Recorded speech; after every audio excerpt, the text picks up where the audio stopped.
indivisible, with liberty and justice for all. Okay. Good morning and welcome to the July meeting of Clinton County Council. We will jump right into the action, beginning with approval of the June meeting minutes, June 11th regular meeting minutes. I went over those. I didn't see any thing that we needed to correct or add, so I would make a motion to approve. Okay. Second. We have a motion by Jeff, a second by Joe to approve the June 11th meeting minutes. All those in favor, raise your right hand. Motion carries 7-0. With our regular reports, this month we have Brett's here with us for community corrections. Brett, how are you today? Good. This morning we have 89 clients on our program, 2 on CTP, we have 4 juveniles, and 3 on pretrial release. We do have a DOC visit on the 11th. They're coming up and going to see us, probation and jail treatment program. We should hear back from our grant in about 2 weeks. And we're also working with a company called Hold On Health. Our drug vendor next door to us raised their prices dramatically and pass that along to our clients. So this company's come in and they have the ability to screen our clients and possibly make it a medical necessity for them to drug screen. And if that's possible, they will not be charged. This company will bill Medicaid, so we're hoping that works its way through. So Okay. interesting. We've been on Thursday too, but we're still working out some of the billing arrangements and all the details. Okay, very good.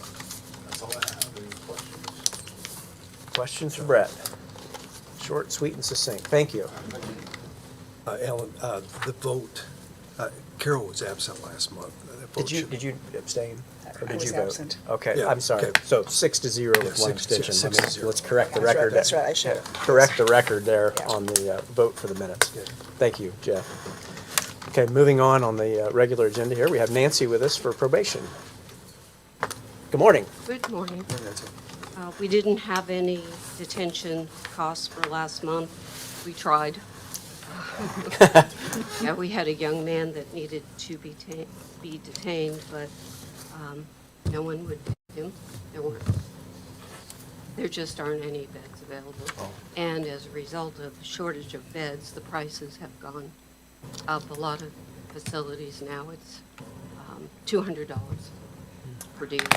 So hold on to your hats. So what do you do in that scenario when you can't place somebody that you want placed? Thankfully, we have community corrections helped us out.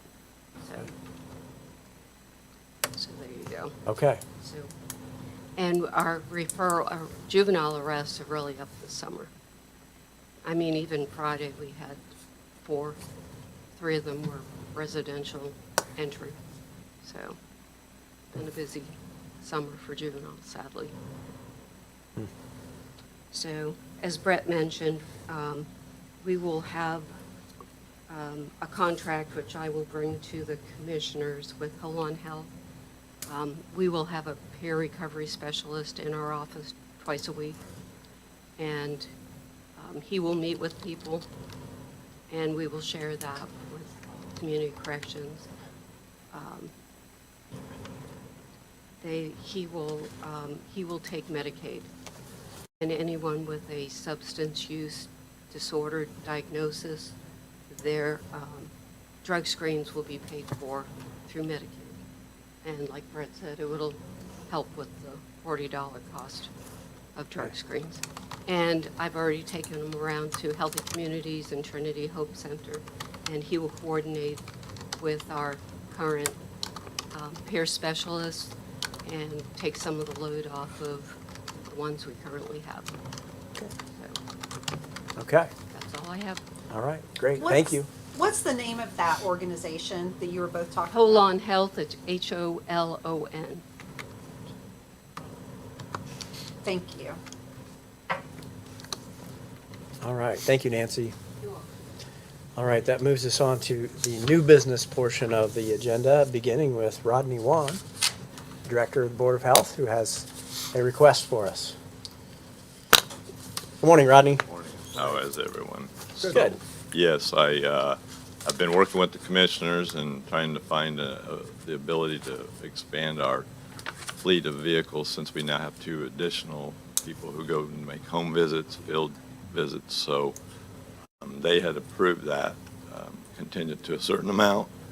I have a additional in the system, I believe you are aware of, so we may want to, but I think that amount was up to 42, and the actual purchase order that we're putting in is 38,495, I believe, so, for the Okay. state program. 38,495 is Yeah. the vehicle request cost? Yes. Okay. We're getting the PO sent to the dealership still this week, so. Okay. And it's a state program purchase, takes so many months for them to actually deliver it to us, but it did save the county some taxpayer money doing it that way, so. Would it arrive this calendar year still? Yes, still, Okay. fortunately, Okay. because otherwise, if we had to wait too much longer, they'd have pushed it into another year and most likely increase costs, so. Okay. Yeah, and Jordan had let me know that you had already spoken to the commissioners, and Bert's nodding his head back here, and the commissioners had given their blessing to moving forward with this subject to council approval, and again, is this an 1159 or an 1161? This would be going to 1159, it would be Okay. coming out of our cash on hand that we have a substantial. Which is the county balance. money. Yeah. So, okay. You know, we have those 2 new field staff, we have one, we've got probably 5 folks that do field work one way or another in one vehicle. So you're almost best off not having any or trying to get another one so folks can be more timely about their visits. Okay. I wanted to ask you while you're Sure. here, but the other item we had in our additional appropriations from your department was an additional $6,000 for some more seminar and training. Yes. And that's added up to a pretty big number that we've had for this year. And I just wondered if you could speak to that, Sure. what all Sure. you're attending and where that money's going. That money there is to provide risk assessment for lead. Currently, the state used to give us some support. We'd have a case of elevated lead level. Our folks do that identification, do additional testing, blood testing for confirmation, and then they go to the home and educate the folks, the parents, on, you know, what they should be doing and looking for in order to reduce that number. And usually the state would send us someone who would come in and do the source identification within the home by doing testing. They have notified us about 2 or 3 months ago they will no longer be supporting that. Okay. We've got a partnership temporarily with Hamilton County. A friend of mine runs Hamilton County Health Department, and they are sending us support temporarily to cover our cases that are here in the county, of which at the beginning of the year we had 63 outstanding that we were working our way through. This will allow 2 of our staff to become trained in that training, so we will then in-house be able to do all of it. So additionally, at some point, we'll be looking to ask to purchase a special piece of equipment to do that testing with that runs about $25,000 roughly to get that. So, but it would allow us to have a turnkey operation for all of that lead level. We would do the testing of the client, we would do the testing of the environment that way. You had mentioned that lead situation before, but I Yeah. didn't put That's that. fine. I didn't No. put that together with You, that you training folks number. you have to track a lot of things, Yeah. and we're always available to help with explaining why we're just building that capacity completely now to be able to do that here in the county, so. Okay. So as Rodney indicated, the actual appropriation for the vehicle comes up later in the additional appropriation slate, but I'm glad you came up Sure. and made that explanation. Does anybody have any questions for Rodney? Yeah, Rodney, when you said 63, is that 63 people that have been, 63 Identify- children under the Yeah, age yeah. of 7 that Okay. have been identified preliminarily through a visit like to their primary physician or a Right. clinic somewhere to have an elevated lead level. That was changed 2 Julys ago to a lower level in Indiana. It went from 5-something down to 3-something typically, right, or 7 to 5, and 3 is our threshold. So that elevated the number of cases that, in the meantime, until January, Dana has been trying to juggle and try to follow up with. The chances of a parent bringing them back for that second test, because you have to have 2 confirmatory, are pretty low. So back last April, we started doing testing ourselves here in the clinics. That way, when they come in for immunizations, we can get that secondary one in. Because if you don't do it within, I think it's 6 weeks, they have to start all over again. And in cases where children's elevated levels are at 7, 10, 12, that's high enough. We need to have an action as soon as possible. So if they move and get off the map, then it takes extra effort to try to track those folks down. Yeah, okay. Good question. What kind of source, are you finding the sources where this is coming from, Rodney? Excellent question. A lot of it right now is our housing, the age of the housing in this community, especially the rental property housing, has paints that were pre-1980s, which they still contain lead. Yeah, So in any instances where there's still that presence, you have doors opening, you have windows that are opening, it's creating dust. Or, the more extreme is the children are just eating chips of that Yeah. paint. But more likely, they're playing around the windows and the doors and the areas around there on the floor that have that lead dust that continues to just be generated there. In some cases, it's out in their yards where when they're playing in the dirt, yeah. it's leached off of the walls for all that period of time. And then at that point, it's created a soil depository. These folks that come in and do the remediation source finding then ask them to remediate that area, especially if it's a rental property, because, you have multiple individuals that will live there. So it's not just children under 7, it's females that are pregnant as well. Yeah. So they too can have that same threat public health-wise, so. Okay. Yeah, Thank we you. had a grandson that tested Tested positive. positive. and Higher. So for a couple days, it was on the weekend, so it was a false positive. Sure. Because he was retested again, but, We and had then a you re- came in and talked Yeah. about it, so. Yeah, we had a recall on foods not too long ago. The little pouches that had applesauce in them, somehow they had a lead contamination that was in there. There was a recall. We had to have that stuff pulled off shelves nationwide. Culturally, sometimes toys, if they're from other countries, there's no regulations to take lead out of paint in other countries. Lead has been used for centuries to help sweeten and magnify the effects of sugar. So to make it cheaper for candy and things, they used to put lead in candy, and some still do in other countries. Really? Yes. Wow. Never knew that. And up till the last few years, myself, I thought in the United States, we had things pretty well covered. Yeah. But we are seeing recalls where there's lead in things that we're putting on the shelves right now for children to consume or play with or cook with. If you cook with something that's lead, Yeah. it's leaching that into the food that you're eating. Yeah, Wow. yeah. Okay. Well, I think those are going to be good training dollars. to Yeah, spend, that's right. so, Yes, I okay. agree. Glad I asked. Yeah, yeah. So, thank you, Rodney. Thanks, Rodney. Okay, next up, Stephanie, our clerk is with us. We don't get to see Stephanie very often, so welcome. Thank you. Good morning. Good morning. Morning. I'm usually just here on election business. and Yeah. That's what I'm here for today, too. So I'm Stephanie Harshberger. I'm your county clerk. I'm also here today as an election board member. I do have another election board member with me, Beth Hardebeck. Beth, if you want to wave. She's my Democrat member, and Alicia Albertson was not able to be here. She's my last member. She did send an endorsement Yep. of purchasing the new equipment. So today I'm going to be asking for two things. I would like approval to purchase the new election voting panels, and I would also like approval to ask the Indiana Secretary of State for grant money for these election panels.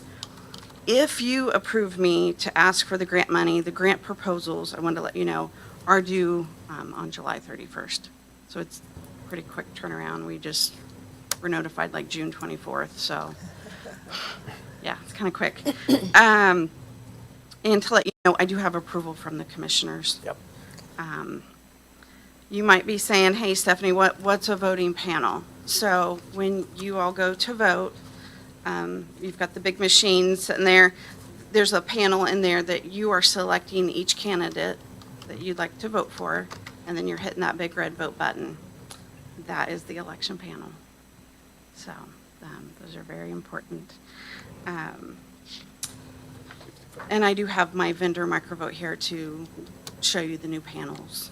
So I will introduce him here in just a minute. I did want to give you a couple facts that I wanted to throw out to you guys.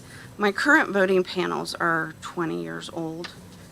We have already done an upgrade to extend the life of those.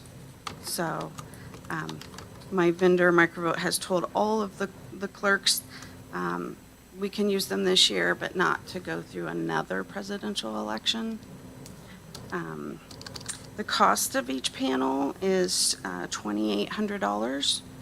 I do have 65 machines, so that is equals into $182,000.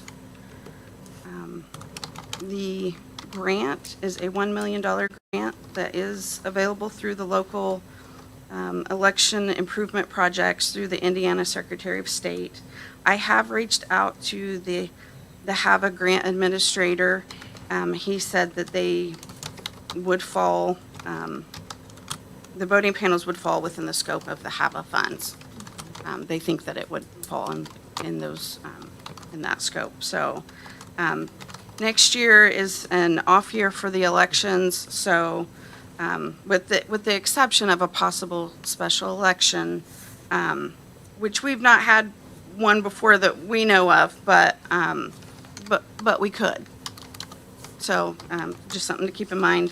In my budget for 2025, I can reduce the funds that I'm asking for, which in turn could help provide funding for the election panels.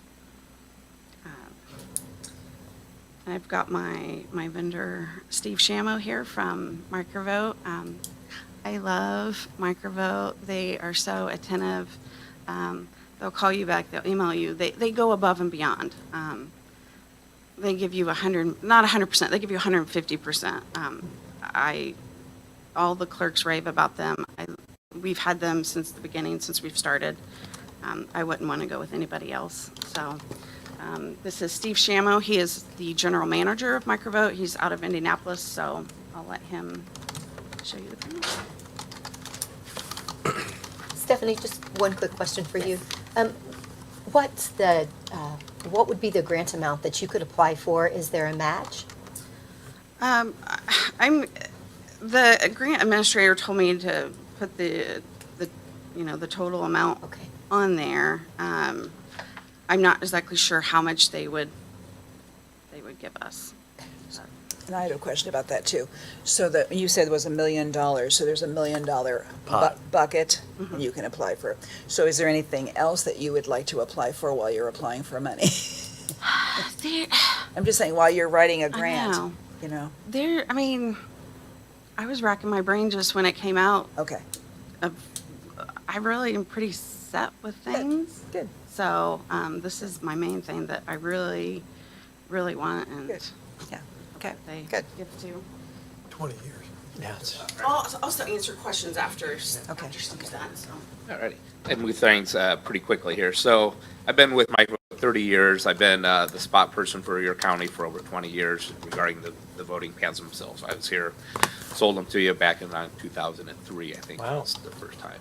In about 2015, 16, depending on when we got to your county, the county reinvested in the voting machines to buy 10 more years out of life out of them, the panels themselves.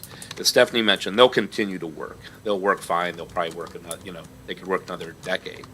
But I really want to try to get everybody into position on the new panels, primarily because of the security components that go into the panel themselves. These are more window-based, have higher level security protocols than your older panels do. Also, we're to the point now where with our panels, we can't buy 386 processors anymore. If anyone knows that term, probably haven't seen them since your Atari games. That's what's in them. And also, so we're basically using shelf parts that have been on shelf for several years, or we're using used parts to repair the panels. And so the main improvement on the panel itself, the key is that it's going to behave exactly the same it did. So the state's already bought you the new booth and the paper trail device that goes with it. If you notice, so there's a compartment in that booth that fits both sizes of panels. So we kind of looked ahead for a slow transition. We didn't want to force anyone into this position, so we gave everyone a good 5-6 years to absorb this process. The new panel itself You can tell it looks smaller, but in fact, the screen presentation's the exact same size. It just configures a lot better. It doesn't get hot like your current one does because of the older processor. This is all solid state.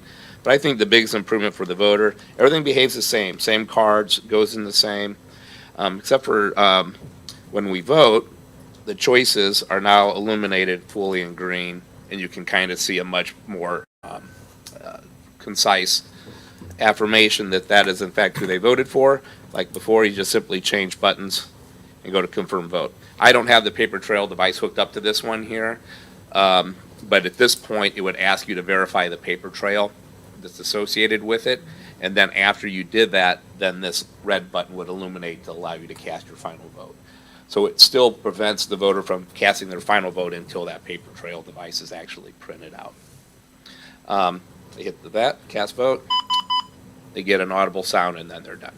So it's a dramatic improvement on the system itself. They are pricey because they are simply built specifically for us.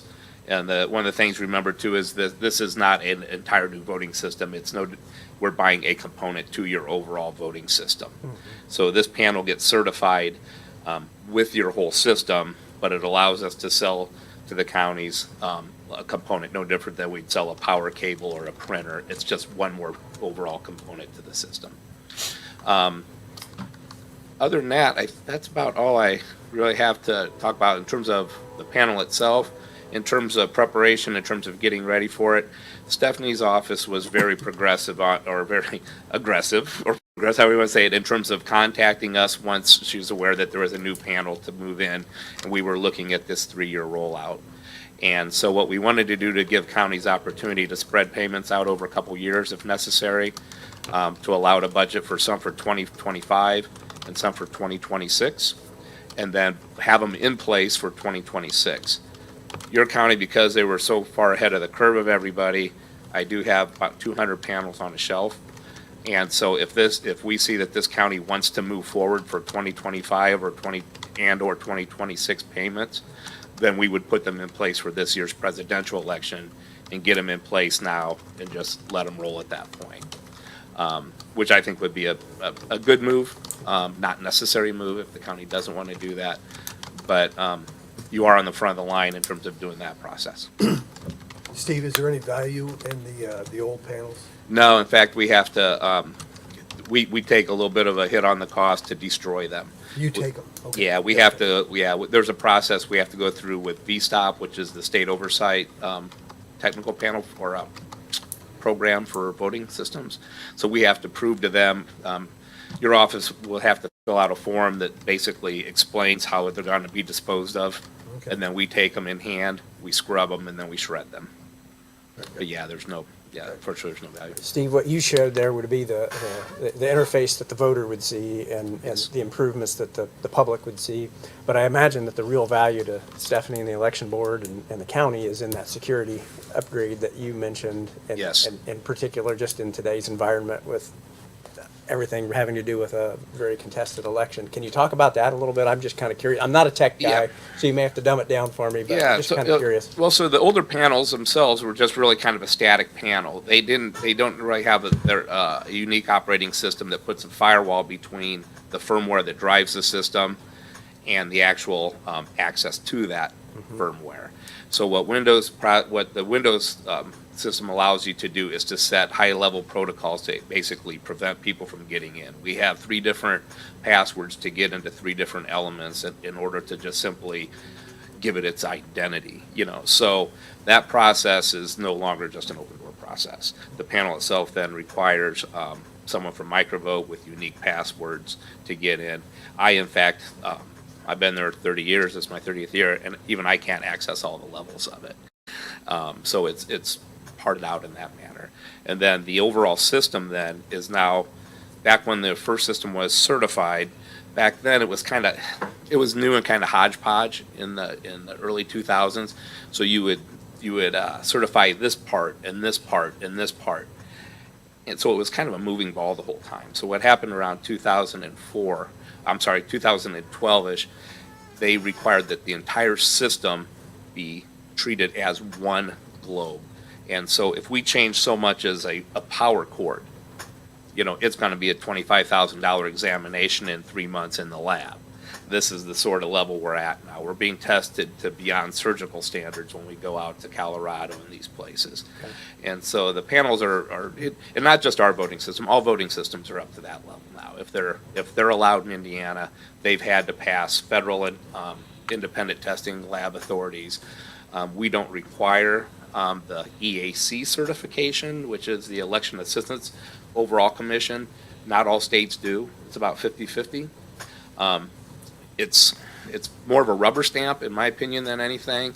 And it also it adds years sometimes to the certification process. So if the state wanted to make an immediate change to their election laws, they wouldn't be able to. They would have to wait for this process to unfold.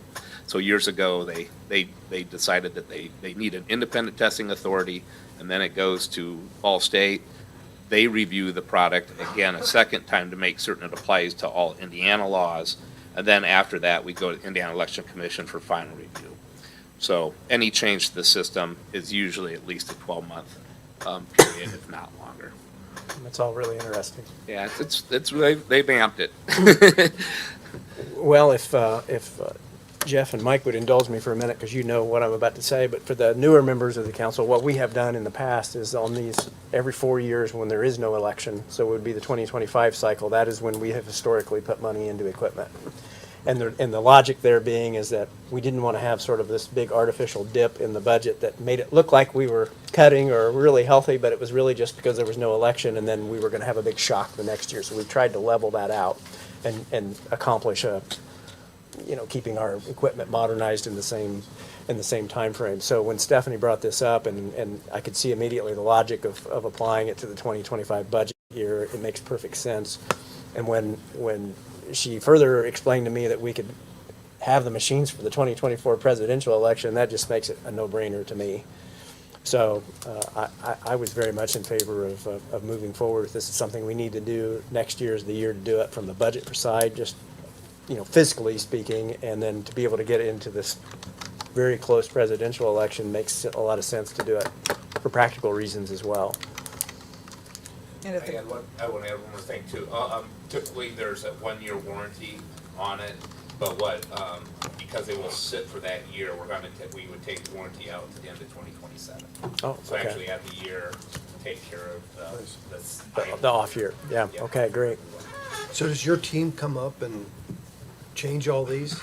Yes. Yeah, okay. Yeah, it takes us, for 6-5 times, it'll take us probably about 4 or 5 days in-house to configure and then test them all, and come up, and then we would come up and put them in the booth. I know Stephanie had a concern regarding the storage conditions out there for the panels, and I share that concern. We've seen some things in those, cases that we haven't seen in any other county because of extreme heat and cool exchanges. We've seen a little bubbling on your VVPAT black box. So what we would make certain we do is not leave these panels out in that storage. I explained to Steve that we might be moving over to the annex building for a while, and he's offered to. He will let us use the panels for 2024, take the panels back to his Okay. company and store them for me until we're ready. When we move back over here into the courthouse, I will get the entire second floor, and I will bring all of my election equipment here to the courthouse, so it's in room temperature settings. Yeah, that should work better. Yeah. Stephanie, when would you know about the grant? When are they supposed to? I will know, let me look real quick here. That's a good question. While she's looking, I'll follow up and say that one of the questions that I it had was to is- make sure it was reimbursable, a reimbursable grant that and it is, so we can budget the money and then get reimbursed for an Exactly. expenditure. August 30th, Okay. so. So we can, like you're saying, we can make a decision ahead of receiving the grant. And I think that's part of the reason they want council approval, is to know that we support it, that Right. in the event that they only were to fund half of it, that Right, the right. project would still be fully funded, and Right. so. So with that, unless there's any other questions, I think we know the request. The request being that we would support the purchase and that we would support the grant application. You making that motion? So I have that motion from Mary. Do I have a second? I'll second. A second from Todd. Any last questions, comments, concerns? Okay, seeing and hearing none, all those in favor, raise your right hand. That motion carries 7-0. Thank you. I do have a question for you. Sure. How would you want me to build my budget? Like, how do you want me to? Well, I would put this amount, just put the entire amount in the election board budget for Okay. now. Let's advertise it that way, and then depending on how the timeline of finding out, any grant awards, we can amend as needed, or, So stick that one in my lines of my budget? yeah, just I have create a equipment line for this particular I have. item, yeah. Okay. It'd be an 04 line, and, yeah, Okay. okay. Thank you. Thank you. Thank you. Okay, that was kind of exciting. Okay, old business, as exciting as council business I was gets, gonna I I guess. was gonna say, you need a life. Steve gets a sale every 20 years. Yeah, 20, that's a patient salesman right there. Yeah. Yeah. Okay, additional appropriations for this month. On to the more mundane matters of council. Bear with me as I get to the right spot. Okay, beginning with the general fund. Let me pull this out real quick.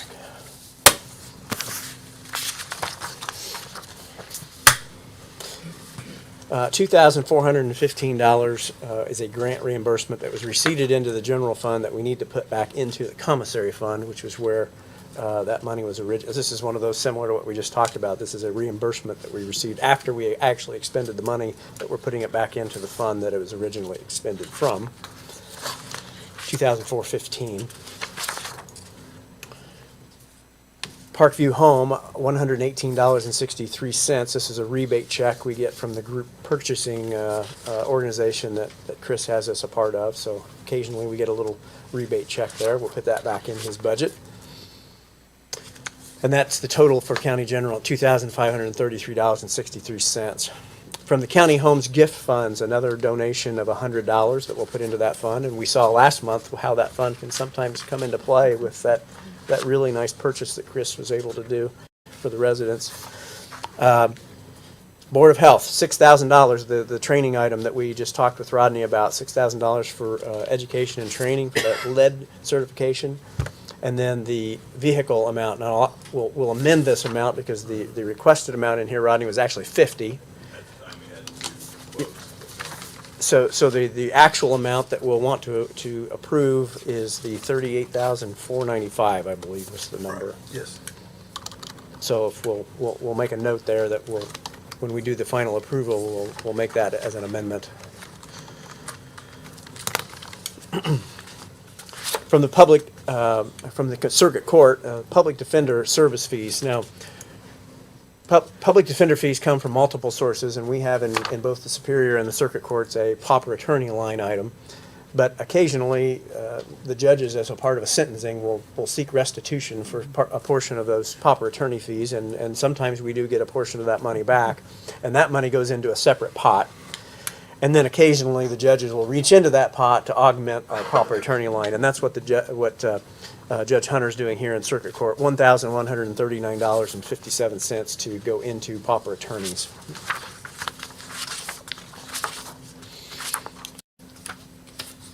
Statewide 911, we had a refund check from Comcast for $16.22. And then we also have the $25,825. This is what Renee spoke to us about a month ago. This was some equipment that we budgeted for last year.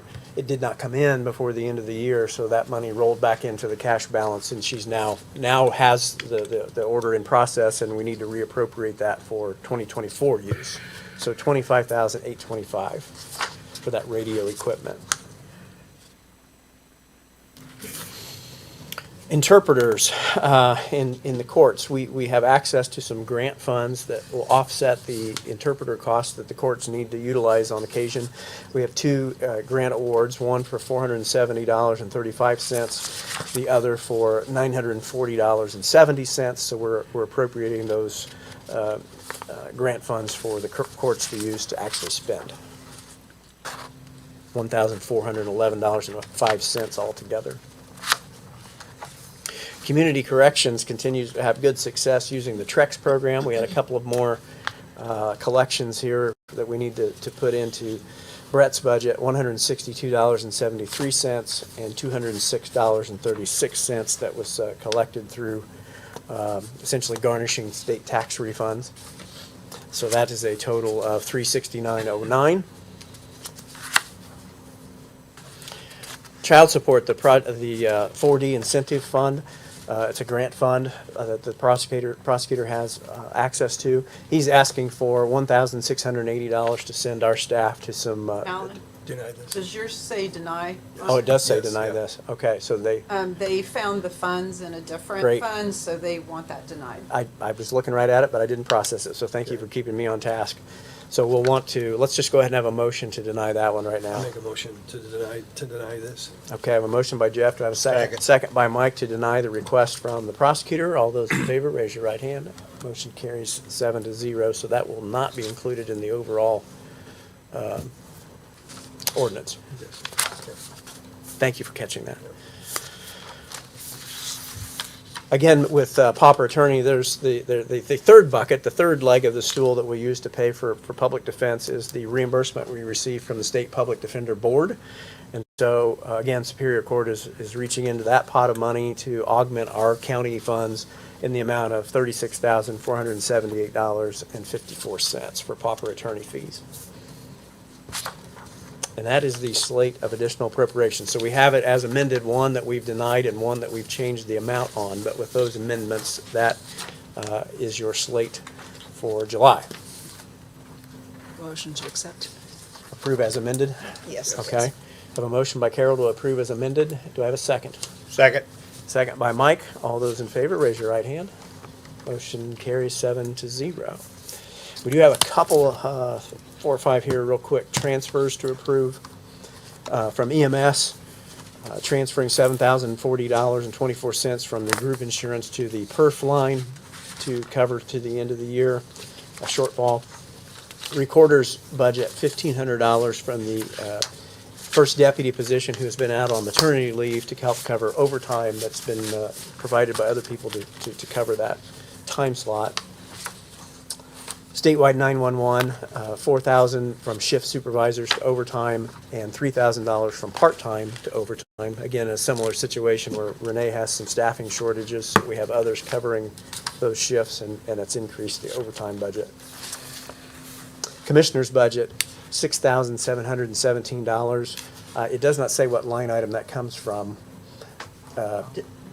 I want to say it's from the demolition of properties It is, line, yes. line item. And so the commissioners have found that money to help Paul Philippi on a vehicle grant match. And Jordan and I discussed that. Rather than additional appropriate money, they were willing to reprioritize some money from their budget. Health Department, the PHEP coordinator to Social Security and Medicare to cover the remainder of the year, for the fiscal year on that grant position. I had one for EMS. Does anyone, should we skip one? I thought I got that. Was it- That was the first 7,000, did he get that one? Okay. Yep, we got it. We got it. We got it. And I think that was the last of the transfers that require our approval. So any questions? No. Okay. Motion by Jeff to approve. Second. Second by Joe. All those in favor, raise your right hand. Motion carries 7-0. Okay. Now I've buried my agenda. You have in your packet the monthly financial report and budget status report.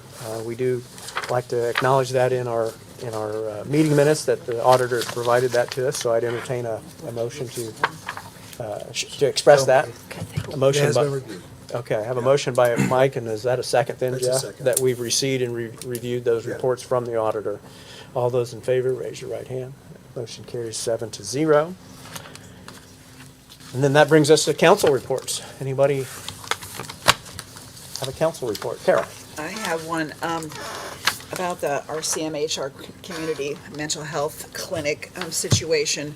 I received a call from Bert, and he's at the community Howard has asked for a meeting Okay. to ask Bert for a meeting, and he included me, so we're gonna be meeting with them on the 15th. And I'll let Bert speak to this too, but about the very same time, I received a message from Senator Buchanan about a new demonstration pilot thing that they're doing in the state. And so they've chosen 8 providers, and they've assigned counties to these 8 providers. They're doing this new program and putting a lot of money into it, like millions of dollars into it. But when the form came out, Clinton County is not one of the counties included. So I've reached out to Senator Buchanan asking him why and what could be done about that. So, You would think we would have a lot of goodwill built up. Yes, that yes. we could be a part of that. so I'm working on that. And Bert, do you want to talk about, did they tell you anything they wanted to talk to us about, or just ask for a meeting? And just ask for a meeting, I have no clue what their agenda is at this point. Okay. Okay, So well, that's promising. Yeah, so I'll follow up with Senator Buchanan about this. Okay, okay. I might just throw out, just a second, Rich, I'll throw out, well, is it about this topic? Absolutely. Okay, go ahead. The CMHC is an absolute important thing that transitions from the sheriff's office when we release inmates back into the community, and for them to reintegrate into getting some care. Community Howard is, I hate to say it, but you're gonna waste your afternoon. I don't understand it. And if Brian Buchanan as a senator, I know that we have spoke with him, I know that you have spoke with him, and I think everybody in the community needs to call his office. Yeah, Because it is something that's important here, when we were promised a brick and mortar and we have nothing. We gotta go to Tipton, or back to Kokomo to get any type of therapy, anything like that, meetings and evaluations, anything like that. Right. So, I mean, unless they're coming back here with a building, I wouldn't even have them. I agree. I agree about their level of care for our community, and I would guess the state might too, because they're not one of the 8 chosen ones for the pilot. Sure. But thank you. That's Yeah. Yeah, it's disappointing we're not. the sheriff's person. We've Yeah. been talking about this for quite a few Yeah. years now. Thank you, Sheriff, for the comments.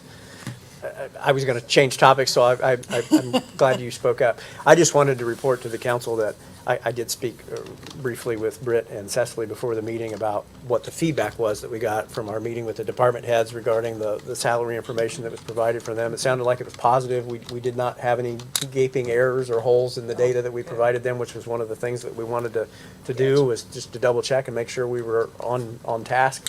So we'll continue to work through that. I do think that there's going to be, I don't know, a couple of one-off type oddball situations that we may need to consider as a group, and so I can see us perhaps having to have one final work session with the HR consultant to just kind of work through a couple of, nothing bad, just there's an exception to every rule, there's inconsistencies with any trend, those kinds of things that I think we need to figure through how we want to do it before we get into the budget itself. So just to let you know that I could see us having one more work session. Good. So, with that, anybody else have anything to report, council report wise? Okay. Commissioner report. Commissioner Weaver, anything beyond what we've already covered? Just for your information. Would you mind coming up to the podium so that the public can hear you that's watching online? Intersection or the roundabout in Clinton County is now open. Yeah. And has been for about a week and a half. They're telling us that maybe in the next week or two, it may be wrapped up. I've heard that before, so, that's a tentative agreement at this point. But the roundabout's open and functioning as it is right now. And it's going to be interesting. It's navigable now, but it's a little confusing, so Take a little getting used to. it will. We But, received a really nice complimentary message from Don Good, the owner of the fueling station there, that says that that's just dramatically improved the traffic into and out of his facility, and he feels like it's so much safer now than when people were having to try to dash across the highway. So he was just sending his compliments to the county for having the initiative to do that project. So I'm sure you saw that too, but. Yeah, it's interesting. Again, it's just going to take some time to get used to. in my opinion, is a lot better than Carmel, where you got 6 or 8 of them to go to. So, the one's not so bad to navigate. So, be interesting to see the rest of it open now and start developing out there. Yes. Yes. So, Yeah. good. All right. Thank you, Commissioner.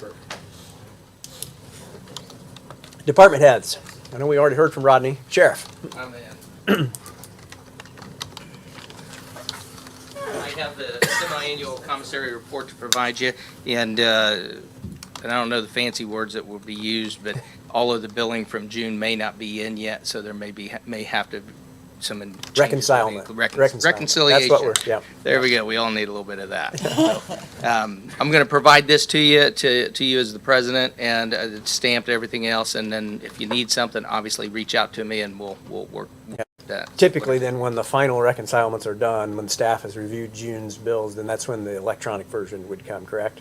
Or what we've done in the past? I'm going to have to ask if that can happen, and if not, I'll try and figure it out myself. Okay. I mean, obviously, we went 3 years without compensation to any type of a manager, so it's to that point. And I know the commissioners have provided a contract, and it's also sent out to review by attorney and things like that for me and for the vendor. So Well, we will get there. consider that the council president has made a request for an I electronic will. version, if you would, please. Yes, sir.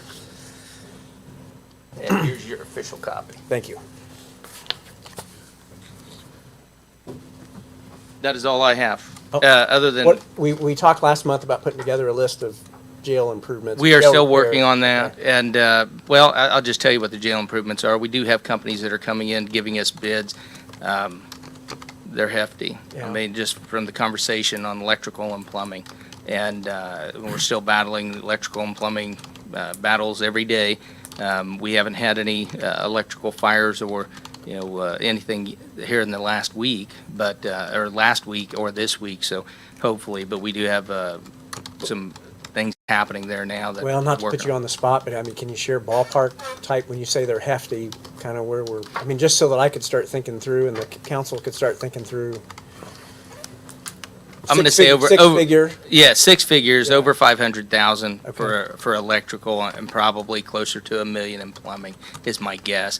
And from having just the initial conversations with some of the vendors that have come in to give us an idea, it's gonna be a minute for them to work through it. And we're talking thousands of feet of wiring, thousands of feet of plumbing, that, would have to be redone. So, market value, things like that, or market price, I mean, we're just, at that point where it's.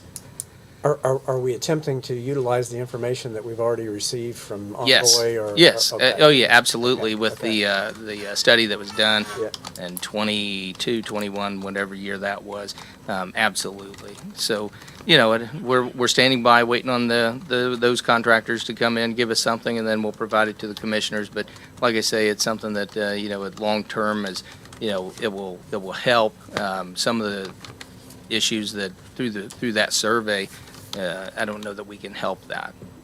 Foundation and Mm-hmm. concrete is, its expectancy is what it is. So, but we will Well, get those, and they are working on it. Keep us posted. I will, and I do appreciate it. And obviously, we have the fair firing up this weekend, so hopefully see everybody out there this next week, and be safe. All right. Thank you. Thank you, Sheriff. Any other department heads? Stephen?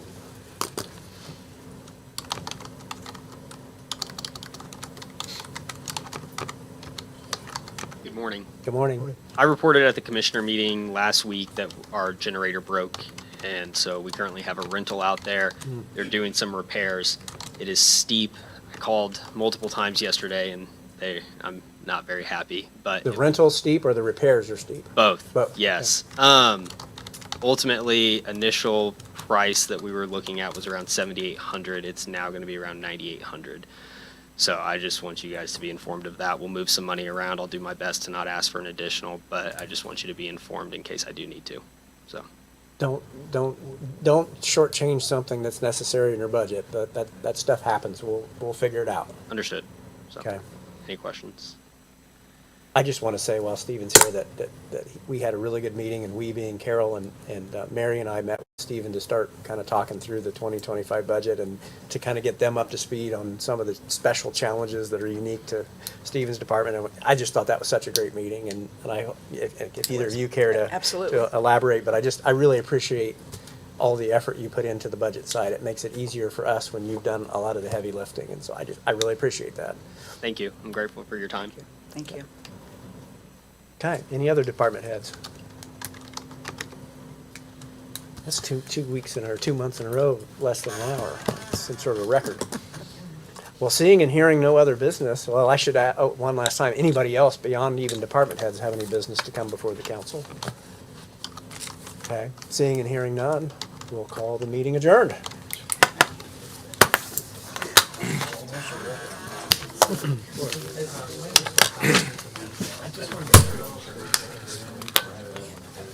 What's going on, Carol? Jeff. Yeah, yes.